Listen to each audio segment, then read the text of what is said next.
Welcome back to Toe Talks. Today we're going to talk about messy foods, eating with our feet, and something really exciting, cooking with our feet. I've actually had some experiences. What about you, Tisha? I've had definitely some really exciting experiences with cooking and being messy, but I want to hear about yours. Okay, well, first of all, I have to tell you this story because when my husband and I were dating, there was a point where he was going to introduce me to his parents for the first time. His parents actually live out of state from where we were dating, and he was going to invite his parents over to our house. And my mother-in-law at the time, she was basically unsure about the whole situation. She knew the fact that I didn't have any arms, and she didn't know anything about me though, other than the fact that I use my feet. And it was, of course the typical meeting the in-laws experience that everyone has, you know what I'm talking about. Yes. And so the in-laws are nervous, I'm nervous, are they gonna like me? Especially because this is like the dating phase. And so I remember though, she told the story of how she wanted to cook dinner for us. And so she went to the store to get this nice fancy dinner together. She went out and bought some ribs and some marinated ribs, yeah, delicious ribs, and she was gonna cook this full-on meal. And it wasn't until after she bought all the ingredients that she got home and realized that she didn't think about me and whether I could in fact eat spare ribs with my feet. So she felt like, oh my gosh, how could I be making this mistake? What if she has trouble using her toes to hold on, rib bones and to be able to eat them? But we went to lunch before that dinner, and it turns out I ordered a whole rack of ribs.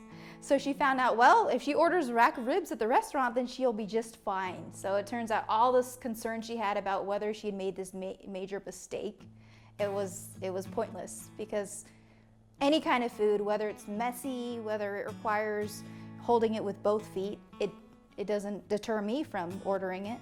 What about you? I had an experience where someone had asked me, she had lost her arms in an accident, and she has these like hooks, and she really wanted to order steak.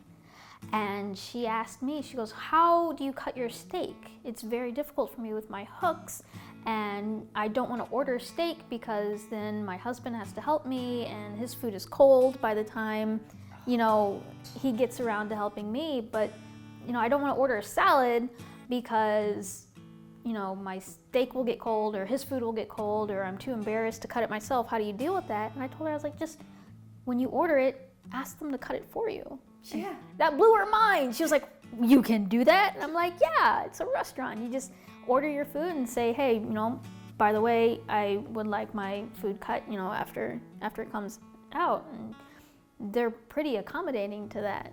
There's nothing wrong with asking, right? There's nothing wrong with with asking. And asking. what's really funny about that is like the steak restaurant where my husband and I go to, they actually know me so well that they will cut the steak up for me without me even asking. You don't even have to ask. They just know. They know. That's good. Yeah. I like that. Well, speaking of that, what about cooking? Because I know that I have a lot to learn when it comes to cooking. Mm-hmm. And I just didn't grow up with the desire to watch my mom or my aunt cook. So I didn't really have that experience, unfortunately. But naturally, when you get older, you have to cook for yourself. You can't eat out every day. Mm-hmm. So what do you think? Well, I don't cook. I don't like to cook. My husband cooks a lot. He loves cooking, so that's not a bad thing for me.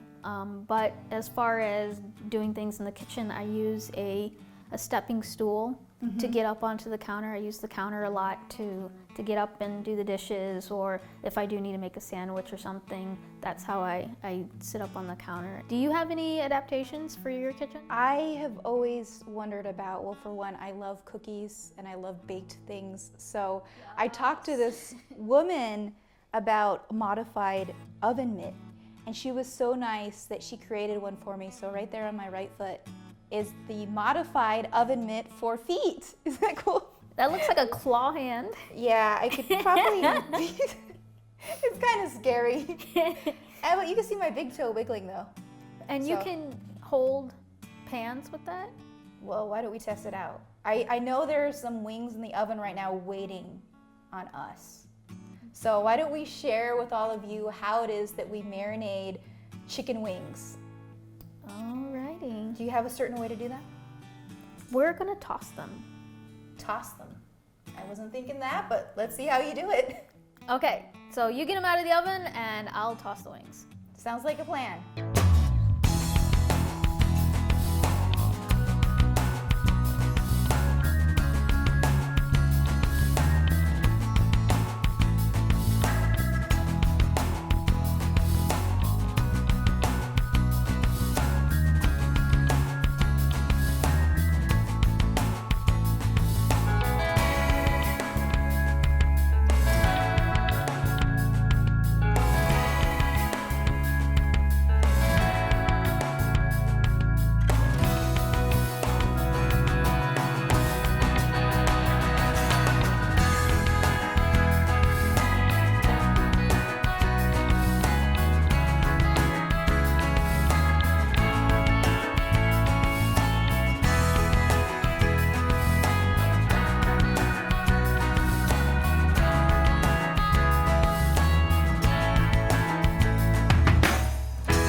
The moral of this episode is that life is messy and you just really got to get in there.